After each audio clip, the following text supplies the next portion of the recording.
રાજકોટની શામજી વેલજી વિરાણી હાઈસ્કૂલ જમીન વિવાદમાં મોટો વળાંક આવ્યો છે. પૂર્વ વિદ્યાર્થી પુરુષોત્તમ પીપળિયા દ્વારા કરવામાં આવેલી રિવિઝન અરજી જિલ્લા મેજિસ્ટ્રેટે નામંજૂર કરી છે. નિયમ મુજબ ચેરિટી કમિશનરના આદેશ સામે સેશન્સ કોર્ટમાં જવાનું હોય છે, પરંતુ પીપળિયાએ 4 વર્ષ સુધી કોર્ટમાં અરજી ન કરતા તેમની માંગ ફગાવી દેવાઈ છે. બીજી તરફ ટ્રસ્ટના એડવોકેટ પરેશ ઠાકરે સ્પષ્ટતા કરી છે કે હાલમાં જમીન વેચવાનો કોઈ જ ઇરાદો નથી અને ટ્રસ્ટની છબી ખરડાવવા બદલ પુરુષોત્તમ પીપળિયાની માનહાનિની નોટિસ આપવામાં આવશે.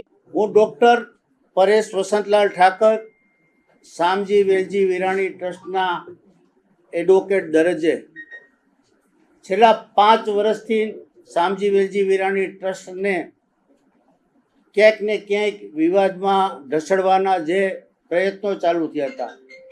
પરસોત્તમભાઈ પીપળિયા દ્વારા ગ્રાઉન્ડ બચાવો સમિતિ, વિરાણી બચાવો સમિતિના નેજા હેઠળ જેમને કાયદાકીય ક્યાંય સમર્થન ન હતું, પણ એક આંદોલનના સ્વરૂપે જુદી જુદી આંદોલનાત્મક કાર્યક્રમો ચાલુ થયા હતા.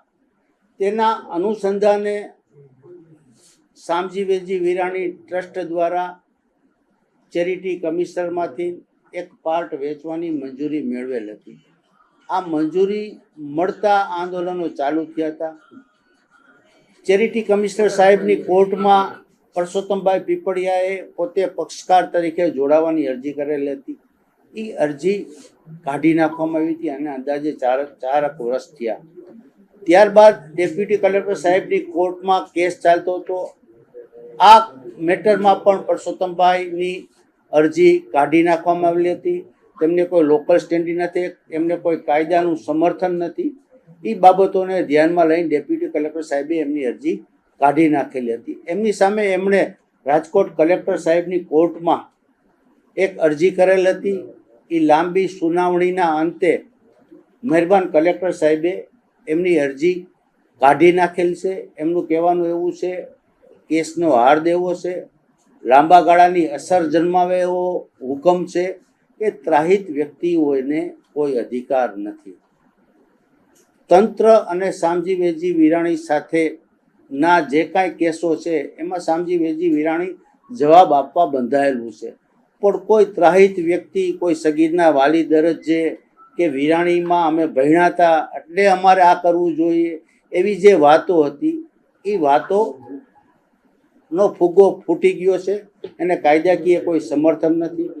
આપ સર્વના માધ્યમથી રાજકોટ કલેક્ટર સાહેબ જે હિંમતભર્યો ચુકાદો આપ્યો છે, એ સમગ્ર સૌરાષ્ટ્રની અંદર લાંબા ગાળાની અસર જન્માવશે કે રાજકોટમાં છેલ્લા ઘણા ટાઈમથી જુદી જુદી બાબતો, જુદી જુદી પ્રવૃત્તિમાં નામ ઠામ ઠેકાણા વગર અથવા નામ ઠામ ઠેકાણા સાથેની અરજી કરવામાં આવતી હતી. અરજદારોને, સામેવાળાઓને હેરાન કરવામાં આવતા હતા. આ મહેરબાન કલેક્ટર સાહેબના હુકમથી આવી બધી બાબતો ઉપર રોક લાગશે. હાલના તબક્કે શામજી વેલજી વિરાણી ટ્રસ્ટ અહીંયા અદ્યતન બિલ્ડિંગ ઊભું કરવાનું છે. આગામી દિવસોમાં જુદી જુદી ફેકલ્ટીઓ અહીંયા ચાલુ થઈ ગઈ છે. પ્રાથમિકથી કોલેજ સુધીનું શિક્ષણ હાલે ચાલુ છે. શિક્ષણના હેતુ માટે જે કંઈ કરવું પડશે એ શામજી વેલજી વિરાણી ટ્રસ્ટ કરશે, પણ કોઈ વેચવાની વાત હાલના તબક્કે નથી. અમે તો ડે 1 થી કહીએ છીએ કે પરસોત્તમભાઈનો કોઈ અધિકાર નથી.